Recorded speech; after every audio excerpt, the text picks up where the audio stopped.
Hey, what's going on, everybody? Welcome to Outlawed Live with Ron Stone, Northeast Missouri Takeover Edition. So we'll get the elephant out of the room really quickly. Obviously, I'm not Ron Stone. I'm Mike Idle. I've been doing a little announcing work for the Outlaws this year. Tonight, we're going to be hanging out with, like I said, Northeast Missouri Takeover, Jason Wayman, the campaigner of Megatron Diesel 3.0. Limited pro stock pickup truck.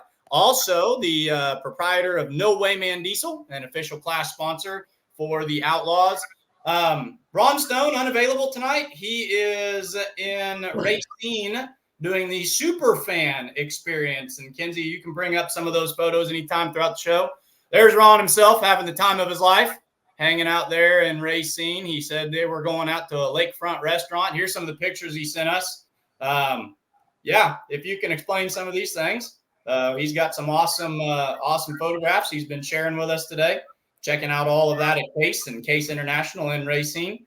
And like I said, we're welcoming Jason Wayman, the owner, driver, builder of Megatron Diesel 3.0 pickup. How you doing tonight, Wayman? Good, guys. What's going on?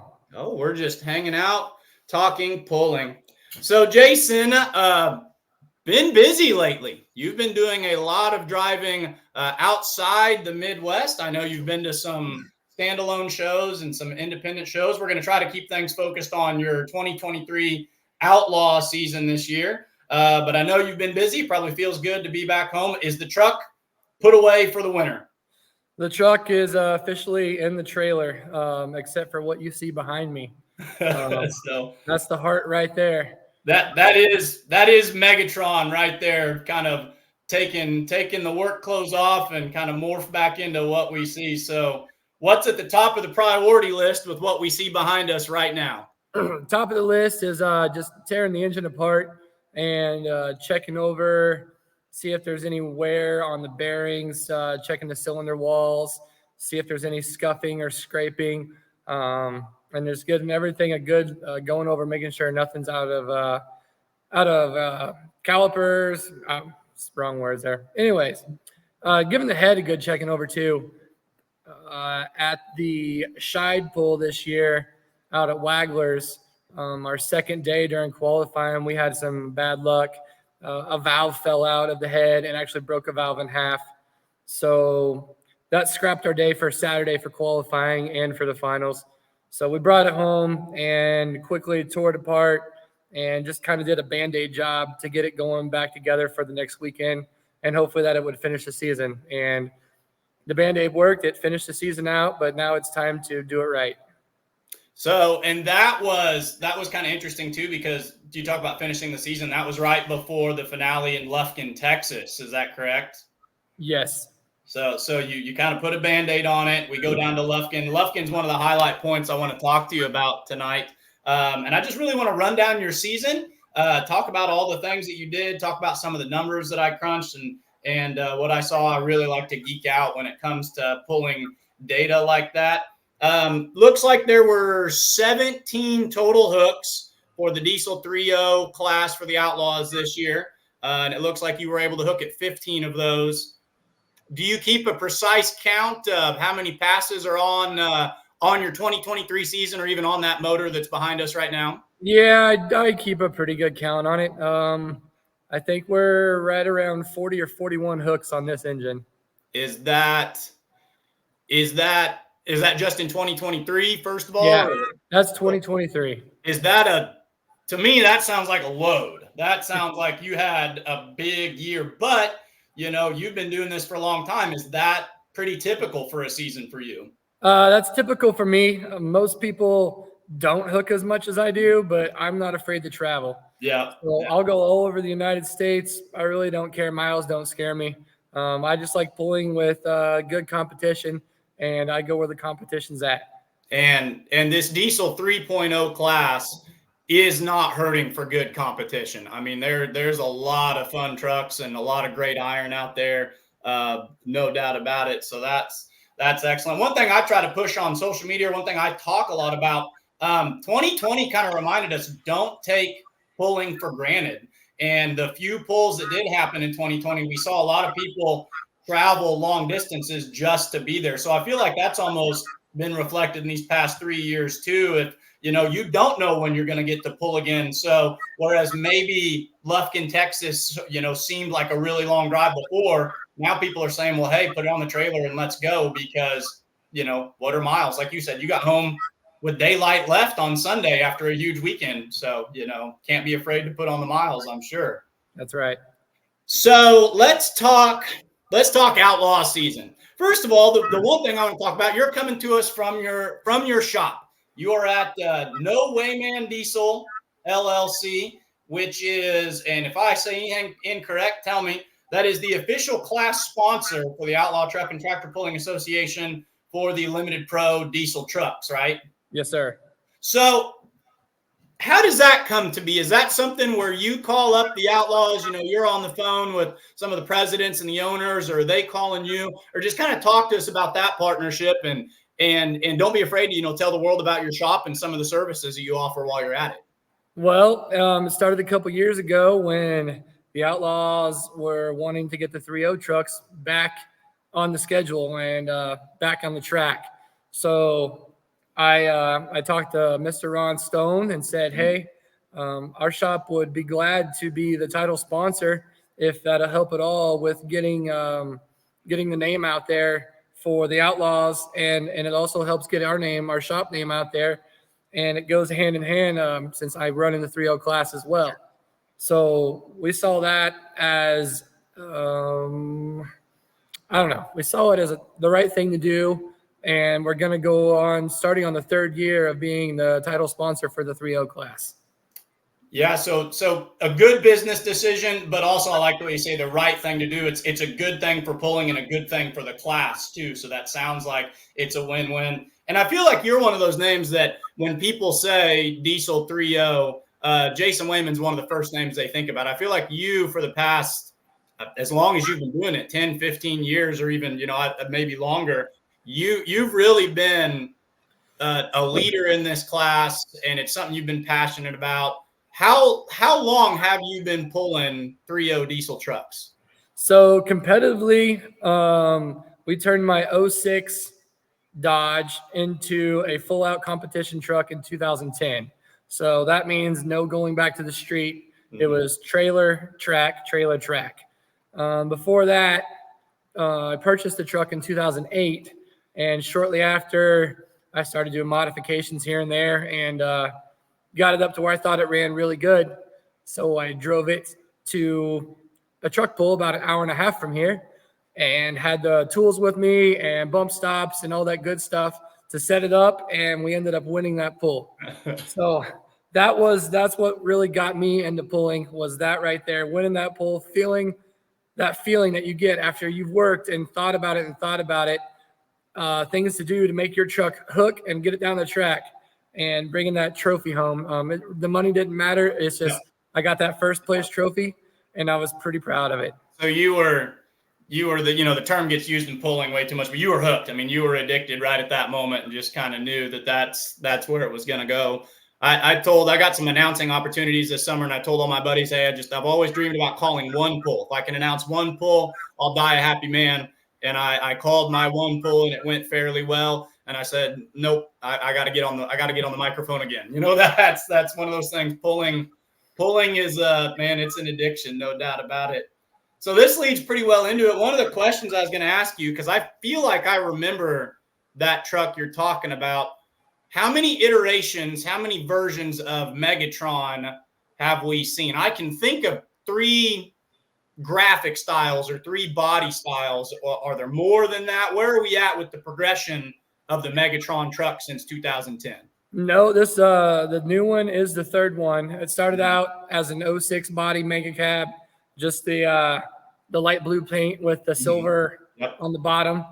And from there, I decided, hey, let's get a little wild with it and put a Transformers type wrap on it to make the kids. I did it for the kids, man. Yeah, I love it when they came up to the truck like, look, it's a Transformer. It's a Transformer. Can it transform? I'm like, well, just give me about a couple hours and I'll show you on the track that it can transform into an animal. That's great. And then you went here pretty recently In my personal favorite version, you've got the really clean blue and you run the lights underneath of it with the Megatron written right across the grill. When did you switch to that? The one that Kenzie's got playing in the background right now. This one right here was I built it brand new here in my shop this last winter. So when we say brand new, are we brand new from the ground up? We're talking chassis, motor, everything, or are there moving parts kind of from each truck to each truck? The chassis all stayed the same, weight box all the same. A new power plant went in the frame, and then I put the body together.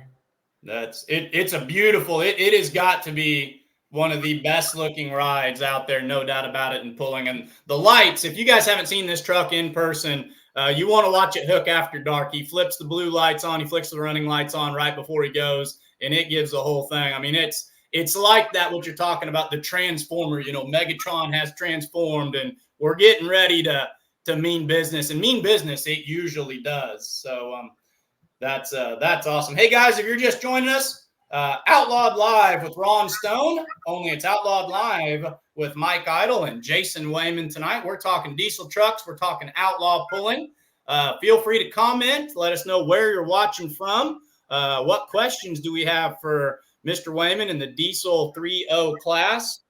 And I think it's high time we started looking at your 2023 season. Second place in points.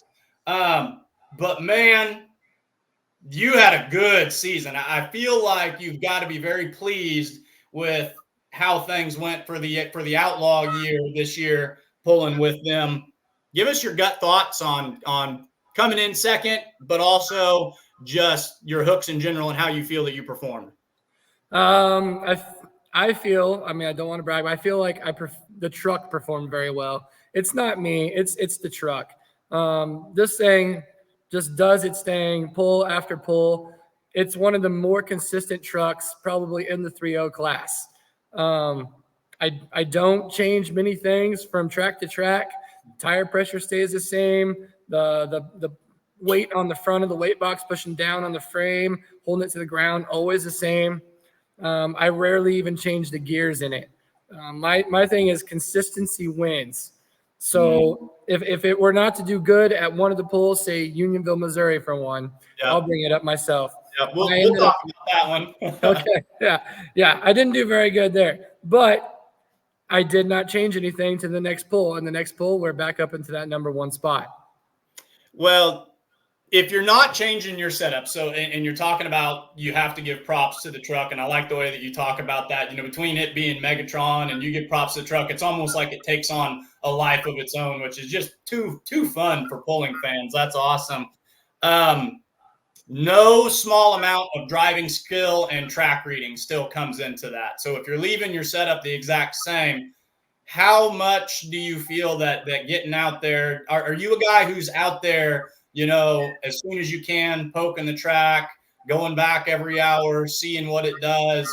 Or do you kind of just have a gut game plan that you follow? How much track reading falls into your playbook each pull? So as far as reading the track, I do have a poker stick I use, and pretty much every pull you'll see me out there just before our class. I don't go any earlier because the track is ever changing.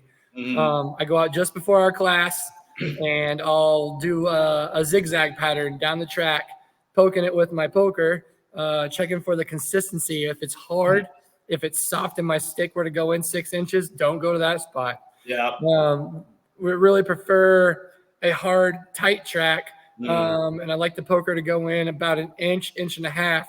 That lets me know that the tires are actually going to grab a hold of some dirt and get us on down the track. Yeah, you're looking for the track to hold the power and hold together through the show. You know, you're looking for it to take your power, but also taking the power that's gonna, you know, it's gonna have pounded on it before you get to your hook. So firm is the key that it sounds like.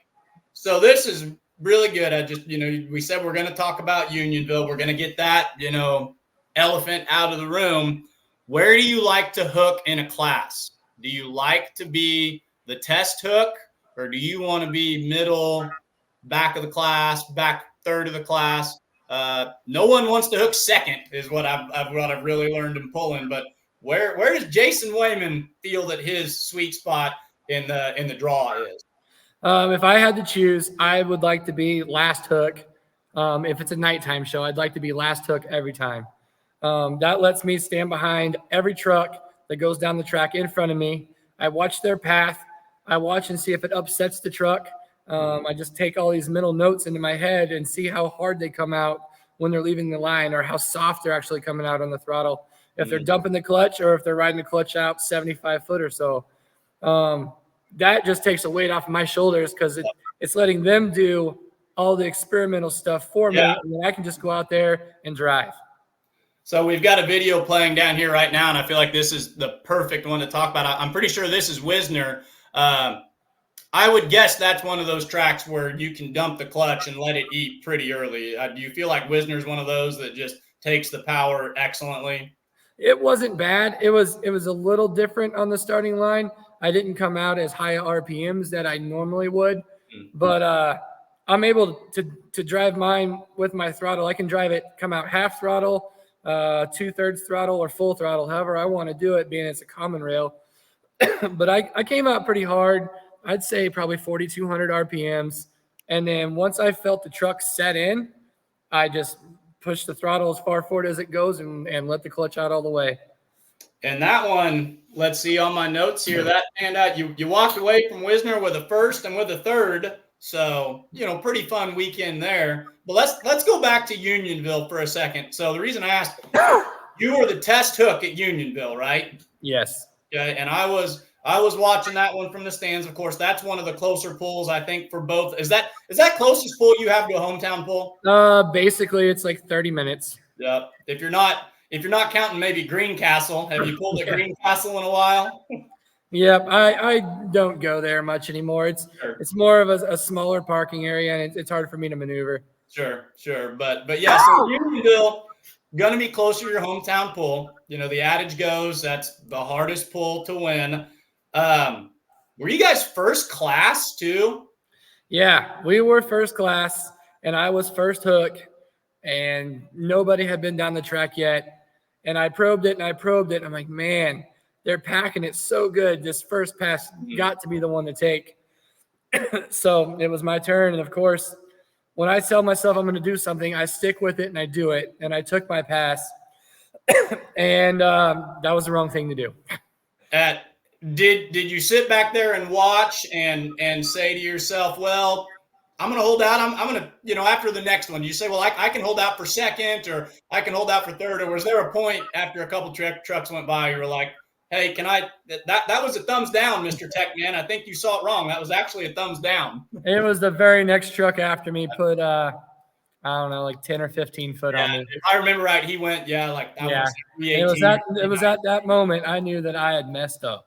And I turned into the ultimate keyboard puller. They always talk about those of us who don't ever drive, and I kind of took my hat off and I said, man, I bet Jason was wishing that he had a thumbs down on that.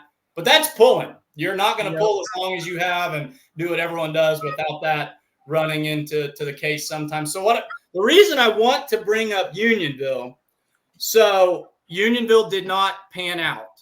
But if we take away your hook at Unionville and we take away your hook at Lufkin, Texas, in which I think the truck was hurt at Lufkin, right? Yes. Did it turn into a two-wheel drive truck midway down the track? Yeah, it sure did. It twisted the front end, the pinion. It twisted it clean in half. Yep. So I was watching it at home, and that's what I thought. So, but here's why I still want to say Jason Wayman had a dominating 2023 Outlaw season. So if we take away Unionville, one that we wish we would have had back, Tricky, literally first puller of the night. And if we take away Lufkin, do you know what your lowest finish for the entire year was with the Outlaws outside of that? That I'm not sure of. Third place.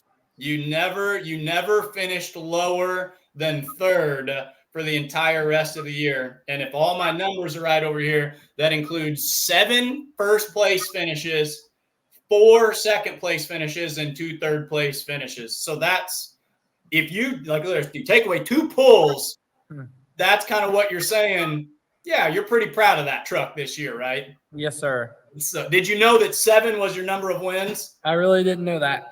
That 7 wins. And guys, if you're tuning in, we're talking dominating diesel pulling. If there's any comments to be shared up there, let us see those. We'd love to see where you're watching from and what you have to say.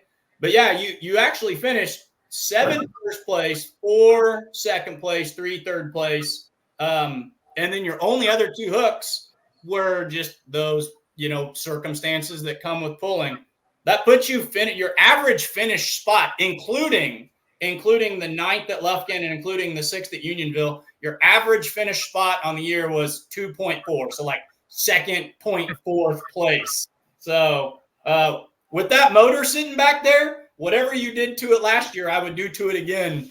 Yeah, we're really not changing much. We're just checking it over and just making sure everything's good for another season.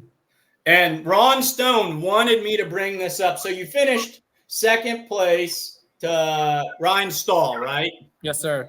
Okay. And we'll talk about him a little bit more in a second. But Ron said if you would have hooked just one more hook, that you would have won the points championship. So just if there would have been another spot in there. So one of the questions I was going to ask, which would you have rather done?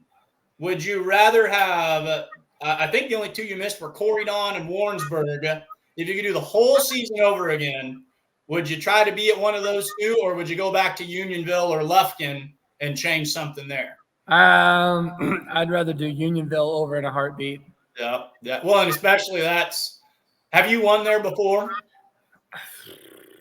I feel like I have, just because I've been pulling for quite a while. I feel like I've won there at least once. But yeah, like you said, Unionville's pretty much my hometown pull, and I had lots of good customers there and lots of friends there. They weren't there just to watch me, but they were there to watch. Yeah. And it feels like you really let them down when you come in last place. Well, I was just going to phrase it as 6th. You can tell the world you got 6th, Yeah, I'll take it's last place though. So, no place that you want to win more than your local pull. Did you have like you said, you had a lot of people, a lot of friends, a lot of family, a lot of people, a lot of no Wayman diesel shirts walking around, I'm sure. There was a few. Yep. So let's go to the other end of the spectrum. I've been giving you a hard time about Unionville. I really wanted to pick your brain on that. What's your biggest highlight from the 2023 Outlaw pulling season? I've got some things that jump off my stat sheet pretty big, but which one kind of makes you want to stick your chest out and pat the old girl on the hood and tell that story? I'd probably have to say winning the Rock up there at Rock Valley. Yep. That was pretty awesome. I've always heard that they gave away a trophy with a rock on top of it. And besides that, the 2 first places that you get, they were laser cut to look like a weight from a pulling tractor. Oh, and they said first place on them. And getting that picture with my 2 kids and my wife in my truck, that made me proud. So I had a mark right here. I was going to say, and you swept. You didn't just win like highest finish or whatever. You went up there, arguably, if not factually, the biggest pull for the Outlaws, and you come home with 2 first place finishes. So that you were riding pretty high, I'm sure, on that one. Yeah, it was awesome. It was fun to soak that in. Just like I said, I've pulled up there before, but never finished anywhere like that. But then again, my fierce competitor Ryan Stahl, he did have issues with his truck. We had a broken front end on it. I wish it wasn't broken. I wish he could have competed too, but it is what it is. We tried to get it fixed so that he could be there and I could compete against the best of the best up there.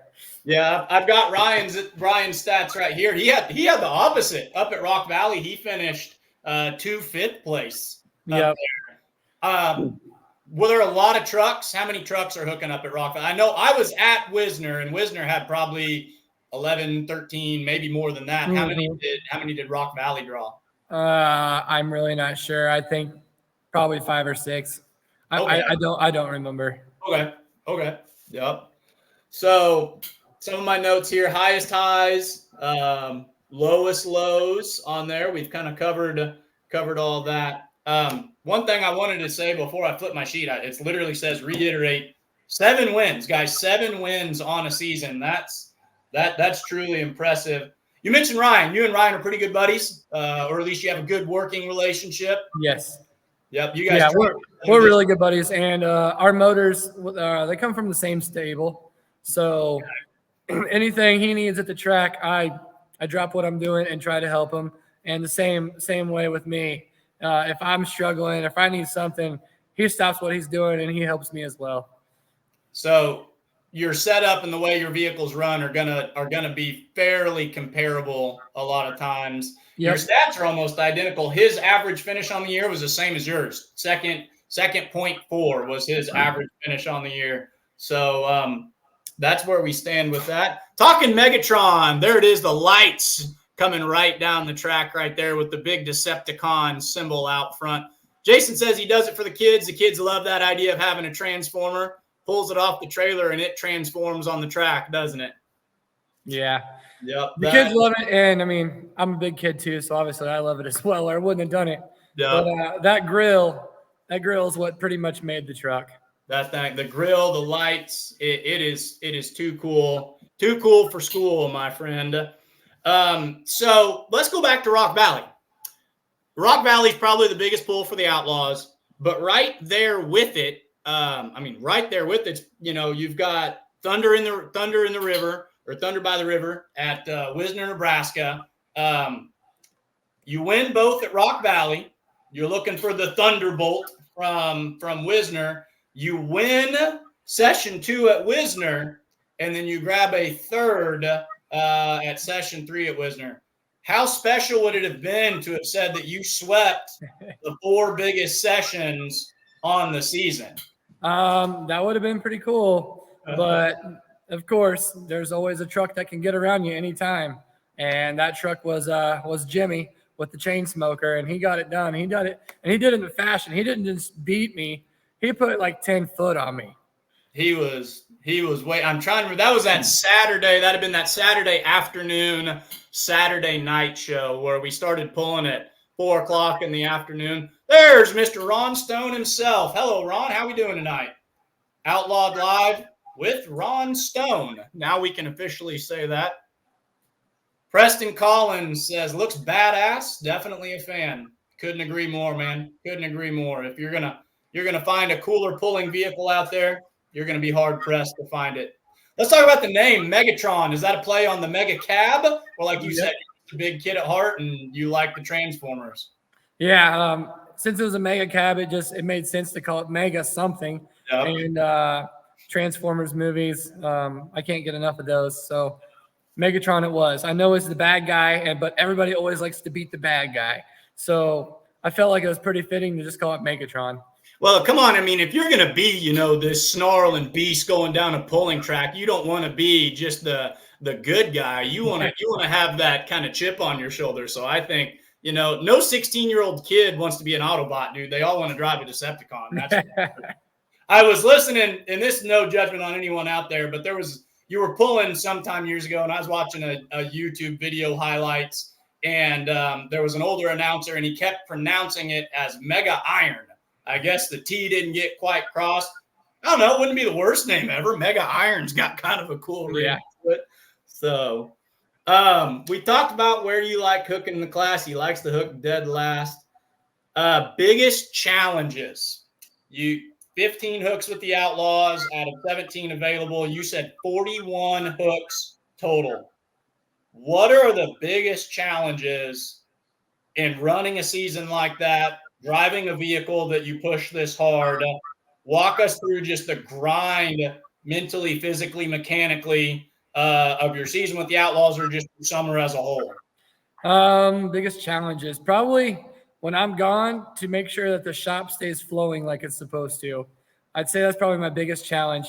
I know I'm not supposed to be, but I like to micromanage a lot of things in my shop. I'm over my guys' shoulders quite a bit, just to make sure they're doing it how I would like for it to be done. But when I'm gone, you got to put trust in your guys, and that's what I have to do.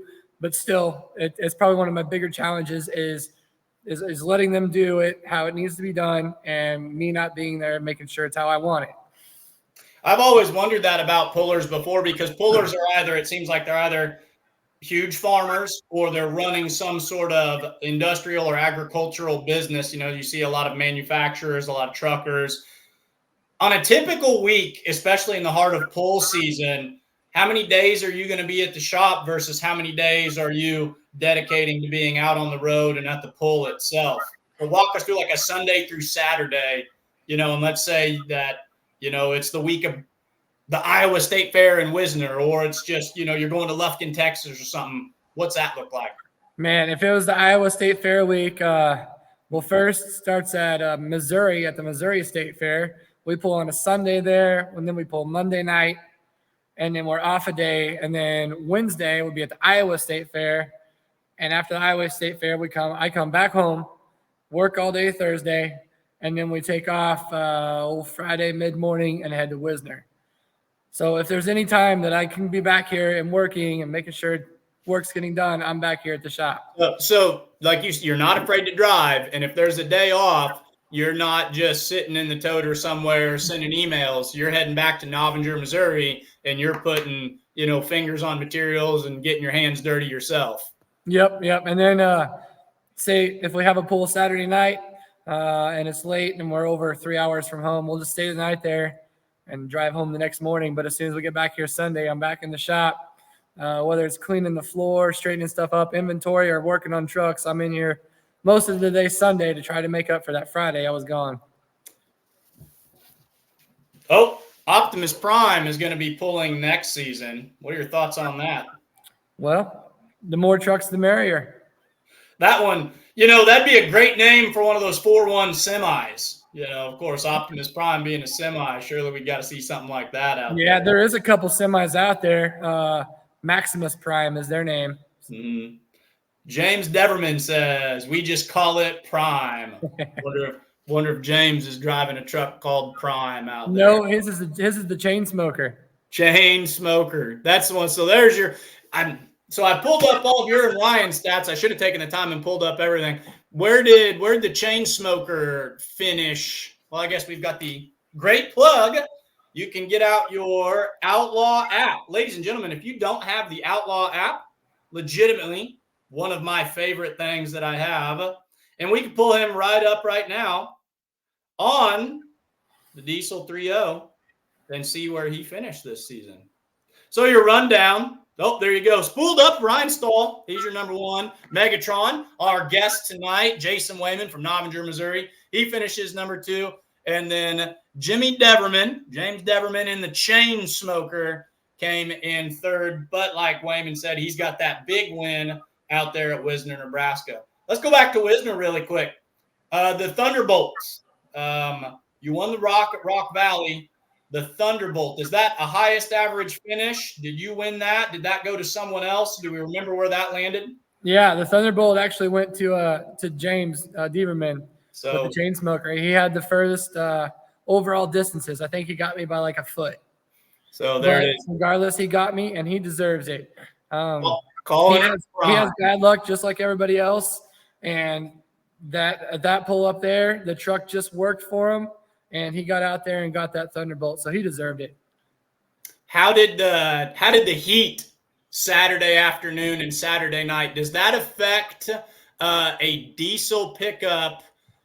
Extremely, not extremely, driver fatigue? That was, I asked my dad. My dad goes to all my pulls with me, and I said, "What is Wisner, Nebraska best at?" And he goes, "Getting hot." Yeah, it was really hot. I stayed in the air conditioner most of the day that day until I had to come out and get the truck in line. Did that affect anything the way that the truck ran down the track? Do you think it had any bearing on the class results? Nope. The truck still ran just the same. The air-to-water intercooler takes care of that hot air coming in there and cools it off. On that hot day, the air going into the engine was still right around 70 degrees. Is that right where you want it? For that kind of heat, yeah, 70 was great. What would be a perfect temperature for it coming in? I'd say around 50 degrees would probably be the perfect temperature to be going in that engine. it would just the air to fuel ratio on that temperature would just make it perfect, and the truck would be optimal for that temp. And air temperature, the way it's always been explained to me, the cooler you can get air, which is almost what a lot of, whether it be a supercharger, a turbocharger, cool air, compressed air, the colder air is, the denser essentially it's going to be, which means you can pack more air in. More air equals more fuel equals bigger boom. Is my fan's logic correct on the basics of that? Yep. So the colder you can make that as well, the more that you can draw in. So if you're taking 114 degrees, which is what like the heat index was that day, and you're almost cutting that in half, well, I guess not quite in half, but you're taking it way down to take it to 70. So that's awesome. Do you have a Thunderbolt, or is that still something you're looking to put on the shelf sometime? Nope, I don't have a Thunderbolt. That was actually the first time I've ever been pulling at Wisner. Oh, no kidding. Yeah. Well, interesting. That was my first time going to Wisner as well. That had always been a bucket list pull for me. A lot of my dreams came true that weekend. I got to do some announcing out there, and I got to hang out with them. Awesome place. Ron Stone says Wayman's a good dude, but he's going to lose his seat when his boy is old enough. Wayman, you got a new driver in kind of a junior program getting ready to get behind the wheel? It's going to be a while. He's only 3. So, but he loves everything about it. Tomorrow is actually his birthday. He'll be 4 tomorrow. Well, happy birthday to the young man. I've got a 5 and a 2-year-old. I know that if they could ever just sit in the seat of a pulling vehicle and get their picture taken, that'd be a dream come true for them. So, yeah, everybody remembers being a little kid somewhere that, went to their first pull. And that's like you said, Jason says we do it for the kids. And I love that mentality. Did you pull before 2010 at any, just street trucks and local fairs, or, messing around with your buddies, or was that when you got into it, looking at 13 years ago? Yeah. I drove the truck to pulls and drove it and pulled in the street truck class. It was against my parents' wording. They said, "You're not to pull that truck ever." But little so like any 16 to 26 year old, that's exactly what you did. Yeah, I snuck over to Palmyra, Missouri, yep. For the young farmers pull over there, and pulled in the street truck class and got the first place finish over there. I think it was 2008 or 2009, and I was hooked after that. Once my mom found out I did that, though, I was in pretty good trouble. But drove the truck home, drove it to Palmyra, which for a point of reference for people who aren't from northern Missouri, from Novinger, that's maybe an hour and a half. That's not nothing. That's over on the Mississippi River. So if you would have heard it, you've got to make that phone call. Hey, hey guys, I'm in Palmyra. Come get me, because I was so. You want to talk about your hero or zero move? That you might have went hero or zero on your first hook. Yeah. Have you ever put a vehicle in at the Nemo Fair? We've got an audience out there that's maybe never had the pleasure of being greeted at the Nemo Fair. Have you ever hooked there? Yeah, we've hooked my truck there several times.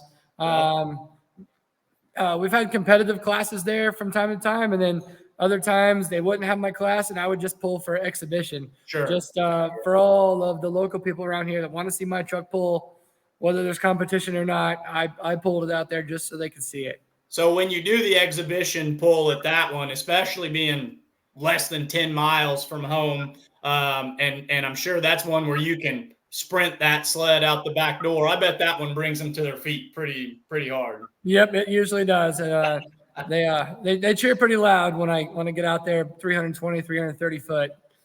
Which is about all that track would have to offer, I would imagine. Yep, that's about the end of it. You got to back up then and in order to get out.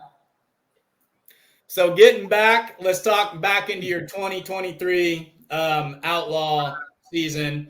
Let's talk about some of your favorite places to travel. So if I was a puller, the things that I would be interested in, what track just keeps me coming back? What road trips? Man, I love driving there because they've got a Buc-ee's or something on the way or whatever. Or what are some of the ones where just the atmosphere in the pits or the fans or the people you see. So, like, is there any certain track? And of course, they're all outlaw tracks, so they're all excellent tracks. And I do mean that. There's a lot of really, really good tracks that are popping up these days. But is there one track that you just have a love relationship with, that your truck likes and that you like, and that's on your list for sure? With the Outlaws, it'd probably be, I know it's new for the Outlaws this year, but Bedford, Iowa. I know it was pretty much a rain out this year, but that track still came around, and we voted as a class that we were still going to pull there, and we pulled, and I actually got the win at that track. Yep. That track typically takes any power you can throw at it right off the line. It hooks up and just goes. Bedford was an interesting deal. I was live streaming that one, but I had a couple other things that I was monitoring that evening as well. I had family and friends and guests, and so I was trying to watch, and I got into it late, and I didn't get the full story. A lot of rain. It was soupy in the infield. Is that correct? It was very soupy. Like, if you were to walk in the wrong spot, water is over in your shoes easily. And then I looked up at one point in time, and I was watching, the modified. I watched a modified 4-wheel drive truck go down the track. And then, of course, the next morning I pull up my app, and, I'm looking for the results, and I see no results for the modified 4-wheel drive trucks. So you said, kind of tell the story to the fans out there who don't maybe know what happened at Bedford. The way I understood it, there was some voting. So tell them what happened there. Yeah, so everybody was at Bedford, and starting time was 5 to 10 minutes from starting time. And out of nowhere came this torrential downpour. I'd say 3/4 of an inch to inch of rain easy. Mm-hmm. And boom, there it is. The track is underwater. The pits is basically underwater. We had to dig some ditches by the scales to get water away from the scales so that if we were to pull, we could actually drive on and off the scales. But it rained so much that the next day was the pull at, I believe, Spencer, Iowa, where majority of the classes were pulling as well, but our class wasn't one of them. So right. in the meeting, we all spoke up. Well, I spoke up for our class. I said, the 3.0 trucks will pull if you'll let us pull. So we were one of the classes, and then there was a few others that pulled just because the crowd was already there. There was a roof over the bleachers. They were there for the pull. They paid to get in. So I felt like we should give them some sort of a show. And I love your attitude when it comes to pulling. Do it for the fans. Do it for the class. Do it for the kids. I was sitting at home, and thanks to things like outlawpulling.tv, and I'll put a plug in for them too. Guys, if you don't have outlawpulling.tv, Disney Plus, whatever, Spotify, Hulu, outlawpulling.tv is the only streaming platform I have that I am 100% satisfied with.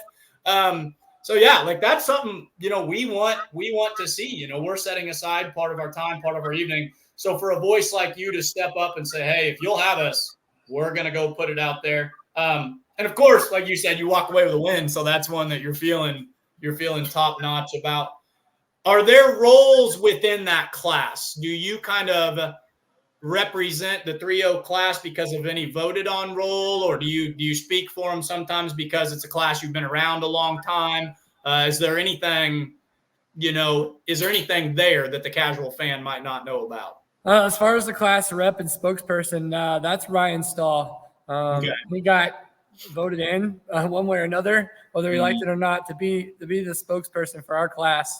So when it comes down to like a major vote of any kind, say the rule changes at the end of the year, we just send Ryan our messages or call him like, hey, we're thinking about this, and then he'll send it on up the line. And those rule changes, they'll be discussed and voted on and proposed here pretty shortly, right? The Outlaw Banquet's coming up weekend after this, so that could potentially be a very busy weekend for you guys. Or you might have everyone saying, hey, we love everything as it is, let's go collect our rewards. So Outlaw Banquet, I'm looking forward to attending for the first time this year. Have you been to many of those in the past? Last year would have been the first one that we attended as well. So this will be our second one down there at Margaritaville.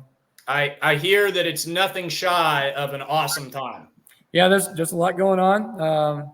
People like to have a good time when the banquet's over, and during the actual banquet, there's a lot of good things that happen, such as auctioning off items and raising money for a good cause as well.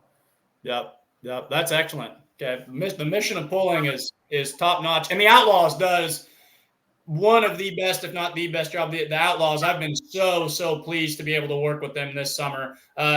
They'll treat you like family. I mean, the people in this organization are absolutely incredible, and I've been blessed to make some of the best friendships I've ever made this summer. It's all for a great deal, and it's wonderful.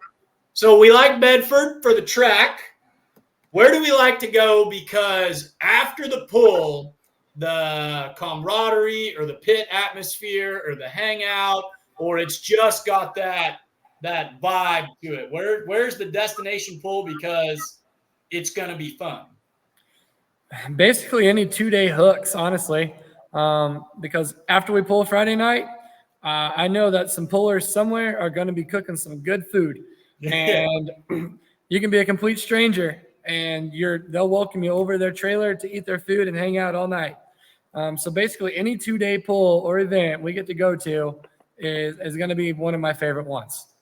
So some of the ones that you got to hook at, obviously Rock Valley was a 2-day pull. Wisner's a 2-day pull. You started off the season down in, and even though I'm from Missouri, I'm going to say this wrong. Monette was a 2-day pull, and that might have been one of the first times they've been on the schedule. I'm not sure. Was that a newer pull? That was brand new to the Outlaws. We'd never been there before. I believe it used to be a Southern Missouri Truck and Tractor Pulling Association pull. I don't know if they're back on the schedule for this year or not, but it was inside of a small circle track is where we pull at. Did you pull on the circle track itself, where you kind of start with the tilt start and even out as you go on, or was it inside the circle? We were inside the circle track. Okay. Mm-hmm. Yep. So other ones, Rock Valley we've talked about. That's a big 2-day pull. Wisner's a big 2-day pull. What about Lufkin, Texas? We just got back from Lufkin. I love Lufkin, Texas, because in the Midwest, pulling is done by the week after Labor Day, and everyone's thinking harvest, and everyone's thinking back to school, and the dreaded winter is coming.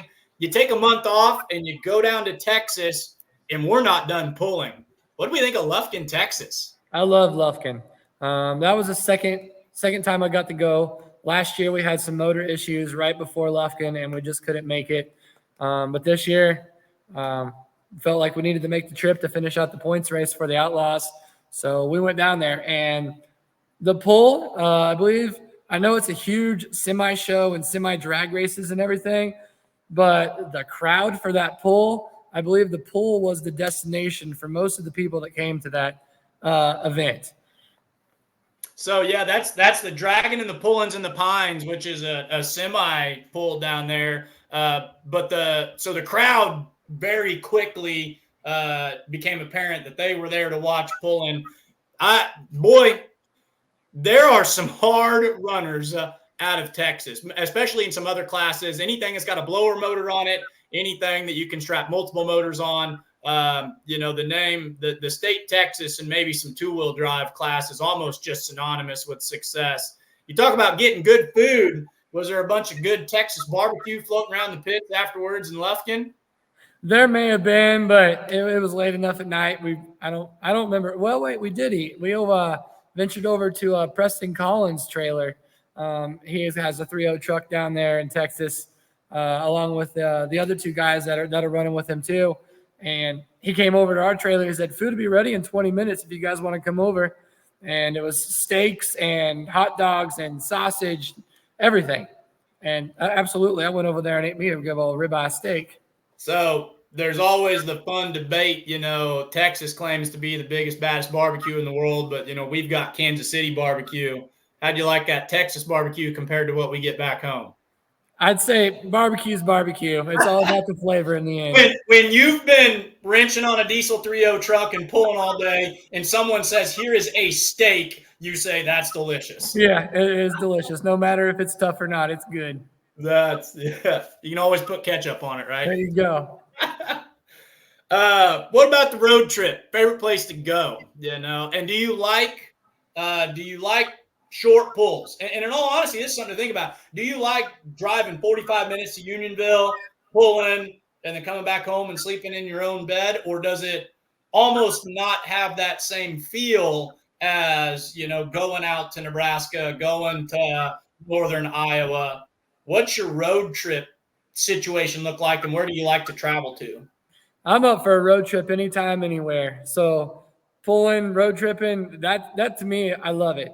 I know we didn't get to go this year, but Colorado, that was awesome. Driving out to Colorado, I know that going through Kansas can get a little boring, a little monotonous, but once you get close enough to see those mountains in the distance, Colorado to me was the destination spot that I would love to go pull at again. The pictures and the videos, and I was not subscribing to Outlaw TV Pulling or outlawpulling.tv at that point in my life yet. But the pull in Colorado, I don't know that I have seen cooler pictures of, especially considering like a Midwest-based organization like the Outlaws. So to go out and so you went out there and hooked there last year, and it literally looked like it sat down like in a bowl or in a valley, and then you're pulling either towards or away from the mountains. What's Colorado pulling like? Talk to us about the track. Talk to us about that experience. That was different. The air is way thinner. Let alone the truck trying to breathe. It was hard for me to breathe. Just walking up the hill to the track. So as far as adjusting the truck for the air, I kind of let it do its own thing, but it couldn't adjust fast enough as we were going down the track. But we did last year. We did end up winning that pull by a pretty good distance. But the truck didn't go down to the end and just blow its tires off. It went down to the end and fell to its knees like it needed its inhaler for asthma. It just couldn't breathe. And that wasn't one of those where like the truck is in too big of a gear and you just quit grabbing. That was one of those where it's like, nope. And did the white smoke roll and you just lost air and lost breath at the end of it? It just lost it all. Yeah. It wasn't too big a gear because, like I said, I don't ever hardly change the gear. Same setup as I use on every track. But that track was tight, and it went to the end, and the tires were just 1-to-1 with that dirt. Stayed hooked the whole way, and it's pulled it to its knees. So this might be the hook right here. Kenzie's been on top of every pull that I've been discussing. And that was it. She just fell off. So the other thing I noticed then too, so you still had the detailed wrap on it last year. Yes. So running the clean blue, that was brand new for the 2023 season. Yep. So is that a look that we're going to continue with into 2024, or are we looking for some aggressive graphics coming back? Nope. Me and the buddy that helped me, Mark Penn, he helped me do the whole body here in the shop, and we agreed that we were going to keep it pretty much one color, kind of simple looking, clean as mean, I guess you say. And that's what we want to do. I was supposed to have some stickers made for my sponsors, and that guy never came through on my stickers. So there will be some reflective white stickers kind of on the very bottom of the doors for next year to get my sponsors' names out there. Any sponsors that you want to give a quick shout out tonight that, anybody, or even like guys at the shop or guys you travel with, this is not a solo deal, I'm sure. Lori Bauer says, hi guys. I had awesome opportunity to meet and work with Lori this summer. You do not know how much happens at a tractor pull until you go and you're not just sitting in the bleachers. And behind every great show is a great sled. And behind every great sled is a lady with the headphones on communicating to the sled operator, keeping everything straight and moving. Lori does an amazing job at that, and one of the top-notch people that I enjoyed working with this summer. So the Bowers Lori and her crew do an awesome job. So when you go out on the road, are you riding with someone? Are you driving the semi? And then give a quick shout out to any huge guys back at home or any sponsors that you want to acknowledge that just get you through a 17 hook season with the Outlaws and a 41 hook total season? Most times when we go, actually it's all the times, I'm the driver. I drive the semi, I drive the rig, and it's whoever wants to go with me. The offer's out for most people around here. If anybody wants to go with me to a pool, we got a toter. It's got beds, got a shower in it, so it's pretty comfy going. But several pools this season. My wife went with our 2 kids, and I love it just when my family can go. Yeah. Because when I'm out there pulling, I can't see my kids, but I know what they're doing. They're smiling ear to ear, just saying, "Go, Daddy, go!" Jumping I up and down. I have that in my head. I'm like, I got to do good for the kids because they want to see me win. That's awesome. That's awesome. Jason Wayman telling the whole world what pulling's about, and just the more this conversation goes on, the more that I just agree with everything he's got to say. It's for the good of the sport. It's for the family. It's for the kids. And it's addiction. You get that first taste of winning on whatever side it is, and it's something that you want to keep going for sure. So, man, all the driving yourself, is that typical of a puller, or do a lot of pullers have, a crew chief or a driver that'll drive with them? How are you able to not be fatigued by the time you get there and still have all this focus and drive to be able to execute as well as you do? I knock the fatigue out with adrenaline. Sure. When I'm on my way to a pull, it's just constantly running through my head. Have I checked this part? Have I checked this part? I believe the truck is good. I guess I can't wait to get there and see my friends. I get to see them every weekend when it's pulling season, and I miss those guys. I like to see them every weekend when we show up, and I'm like, man, that's a good track we're going to. So all this stuff just running through my head as we're driving 2 hours or 13 hours. I don't care. You just go and hope for the best that you make it safely. But yeah, adrenaline is what keeps me going. Does adrenaline at this point in your career, you've been pulling for 13 years, does adrenaline ever correlate to nerves anymore? Or at this point, are we pretty much, we know what we're doing, we know what we have to do if our ducks are in a row? Or is there still some times where, you're sitting there in the scales, or you're sitting there in the staging area, or you're sitting there with a tight chain and you feel those butterflies a little bit? There's still butterflies every pull. Whether I went to the porta potty to pee an hour before, when it comes hook time, I get nervous and I got to go pee again. We got to throw that green flag, man, because I got to get to that other side of the track. Yeah. No, I still get nervous. I'm like, I can't mess this up. You got to let the clutch out at the right time, throttle at the right time. And even when the fierce competitors are there, like Skylar Leeper and Ryan Stahl, when they're there, I'm nervous. Yeah. And even though, and this is another thing I love about pulling. These are some of your best buds. These are guys you say you can't wait to see. These are guys that you want to hang out with at the pull. But when you're on the starting line, you're there to get as far as you can go. Dude, that's awesome. Man, I tell you what, I was supposed to work this in a little bit tonight. George Byer, we were looking to have George Byer on the show, but it just looks like we're winding down late in time. And don't know if we're going to have George on here. Don't know if we're going to have time for that. Braun wanted me to make sure that I discussed that a little bit. Delton says, thank you for sponsoring the 3-0 class. It's always a treat to have you come and pull with the Outlaws. Looking to 2024. I completely agree. Jason, what are your thoughts on that? Absolutely. I'll come to every single one that I can, and you know it because you're there as well. What's the perfect number of hooks? 17. You guys had 17 hooks this year for the Outlaws for 2023. Is that about spot on? Or if it was up to you, and like you said, you'll hook as often as you can, would you see that number go up, see that number come down, or 17 kind of the primo number? 17 was great by me. Like I said, I'll hook every weekend. If it's possible, I'll do it. But I ran 2 series really competitively this year, the Western Series with the Pro Pulling League and the Outlaws.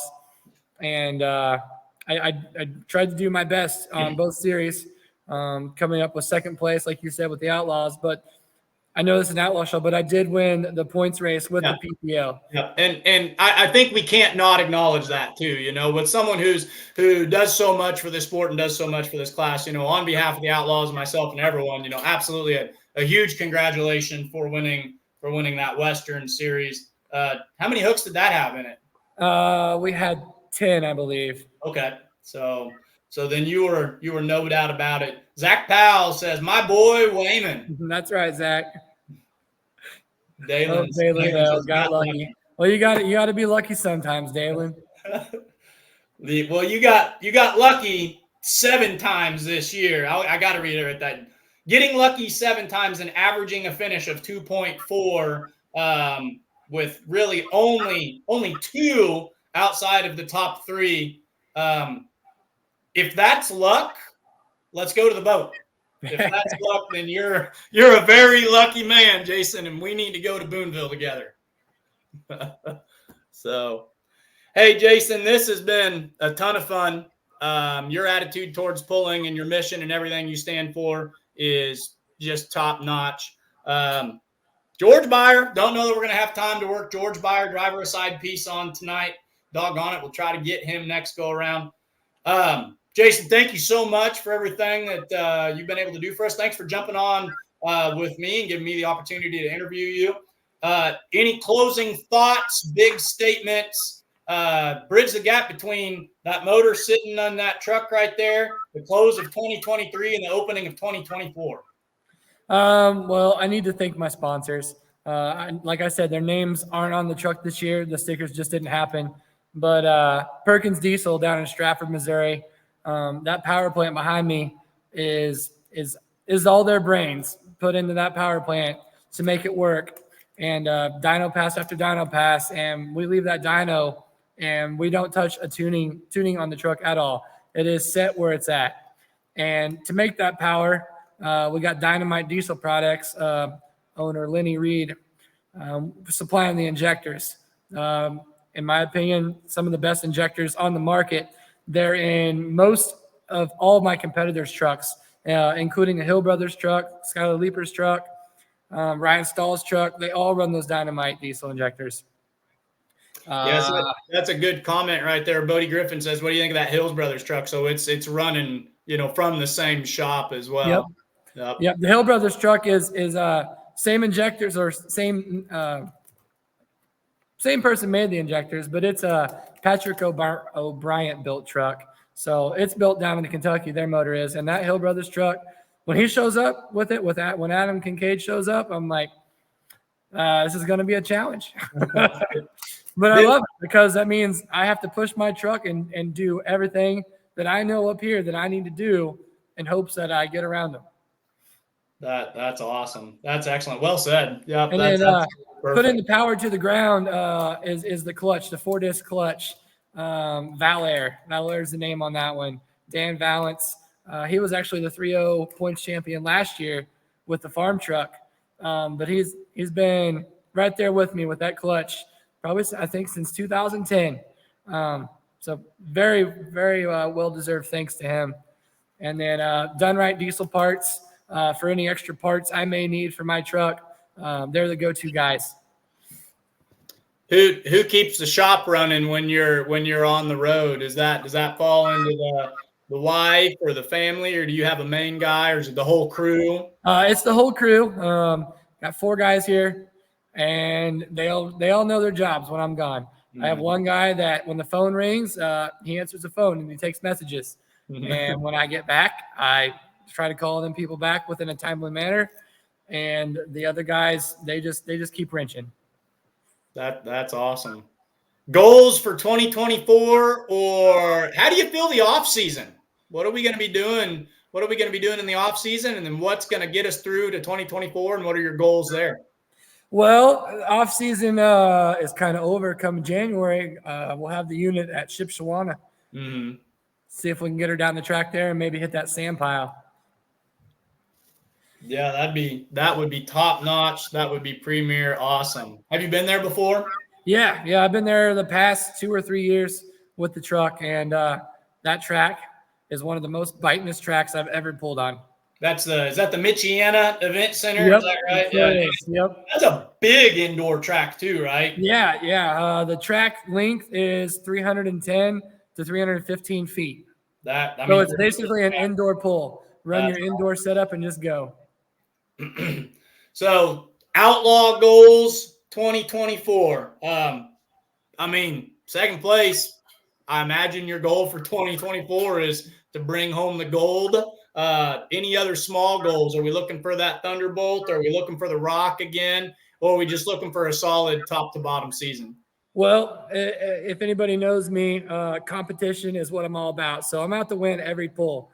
Yep. Have I know it can't be done, but hey, it does happen from time to time. Like that guy commented on the Hill Brothers truck earlier. It's been a few years ago, but that Hill Brothers truck won every single Western Series pull a few years ago. Won every single one, first place. What, front to back? So it can be done. Have you won a points championship with the Outlaws yet? I have not. Is second your highest? Yes.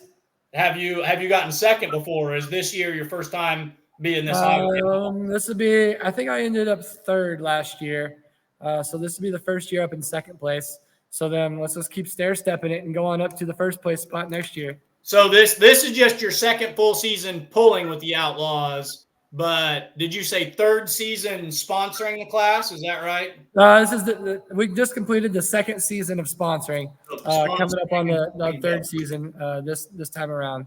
Okay, awesome. So yeah, so we got third year number 1, second year number 2. Well, hey, I see a pattern and I see only one way to go, right, bud? Yes, sir. So, hey man, do you have any closing thoughts for the internet and the world of pulling out there? I've taken up an hour of your time nonstop tonight. It's been awesome. Hit us with any last words of wisdom you want the internet and the pullers and the fans and the promoters and anybody to know. I guess I have to say set goals. Set your goals and go for your goals. Don't let anybody stop you.